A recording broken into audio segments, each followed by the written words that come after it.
Shalom and good day all, this is Healing29 back again for some indie comic reviews, and in these indie comic reviews I'll be covering Medieval Spawn Issue 1 and Rob Liefeld's Youngblood Deluxe Issue 1. I'll now get things ready and organised for the first one that I'll be reviewing. So starting off with first things first, does this cover in any way, shape or form connect to something that is happening inside with the story? It does, to which I give it a 7.5 out of 10.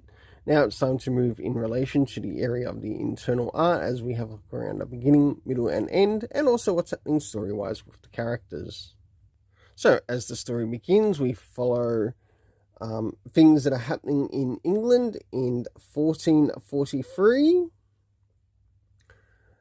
and these are some of the events that focus around medieval Spawn.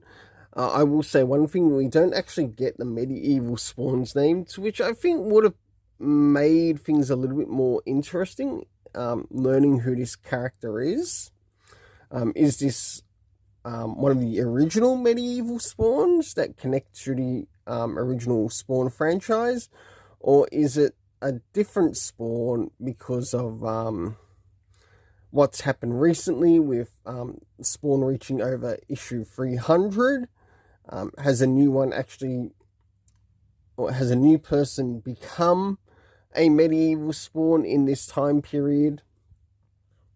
It's a little bit left to the unknown right now, but does it stray from what's happening within the story? Not so much. As we start to move towards the middle of the story, we see more of the events that take place in this time period, and also we see how the character of Spawn is also taking on the villains in this time period. And last but not least, towards the end, to which we get to see medieval Spawn in his full gear as he takes on some of the villains that are causing harm to the Empire, as well as those who seek to oppose him. For the internal art, I give a 7.5 out of 10. Now it's time to move in relation to the area of the story. Now, I wasn't too sure if this story was going to have references, so I did include it on the off chance that it might have given a reference back to maybe an older Spawn comic, or maybe an older medieval Spawn series. We didn't get that, but I'm not too worried about that. Next is the area of time, to which we, as I mentioned before, it takes place in 1443, and we also have 5 Nights Ago also come up within the story. We learn that it takes place in the location of England. Of course, we have the cast characters, of course, of medieval Spawn, and someone known by the name of Abraxas, who I suspect maybe Abraxas could be this villain of Spawn in this time period. Whether that's correct or not, I'll learn more in further issues, seeing that I think this is only a 4-issue miniseries. But for the overall rating, I give it a 7.5 out of 10, as I really quite enjoyed what I read around the beginning, middle, and of course the end of the story. Now it's time to move into Rob Liefeld's Youngblood Deluxe, as we move into the rating of that story. So as we move into Rob Liefeld's Youngblood Deluxe, does this cover in any way, shape or form connect to something that is happening inside of the story? Sure enough it does, because the cast of characters you see here, you do actually see in the story.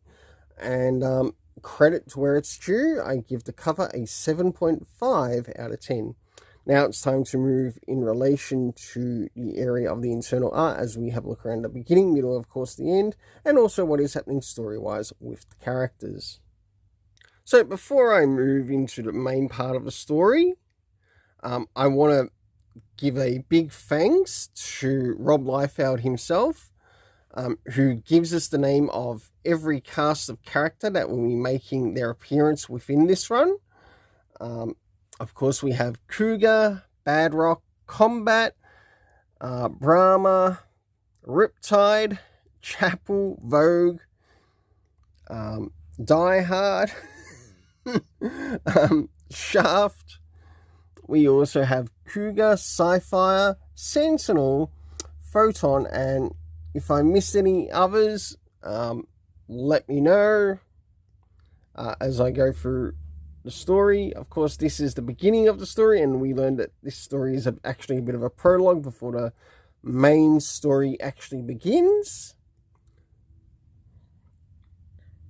As we start to jump towards the middle of the story, we meet some other characters who make their appearances, and my goodness, it was quite interesting to see who made an appearance. And of course, we had Jackson Kirby, Lord Darkthorn, some additional characters that also made an appearance that weren't actually shown in the cast, but I'm not too worried about that. And I might stop it here at this particular splash page, as for this, I quite enjoyed the art in the story, and it felt like it's actually something that the art style actually feels like it dates back to when like Youngblood originally came out. So that is definitely respecting its roots. And to add on top of that, I think it's actually a little bit more fun than Jim Lee's art. And I don't care whether Jim Lee loves or hates my response. So for the internal art, I give it a 7.5 out of 10. Now it's time to move in relation to the area of the story. First is the area of time. Do we get anything time-wise? No, we don't. Next is the location, to which we see the locations that take place in the story. One is the Kai, I think it's called, spelled D, K, H, A, Y, so the Kai. And of course, Washington, D.C. There were some other places, but if I were to actually give any minor criticism, it would be to fix up the lettering in some places so it's a little bit more readable, because you have places in the story to which you're trying to indicate, or you have in names of places in the story to which the places that you're trying to indicate with the lettering, and it doesn't come up sort of like as it should be a little bit bigger and a little bit more visible, and with the colors that are used there, it doesn't actually work really well. That is my only small criticism that I would add to this. Next is the cast of characters, of course, the ones that I mentioned before, and of course shown at the beginning of the story. But for the overall rating, I give it a 7 out of 10. Until then, let's keep it colorful and have yourself an awesome day.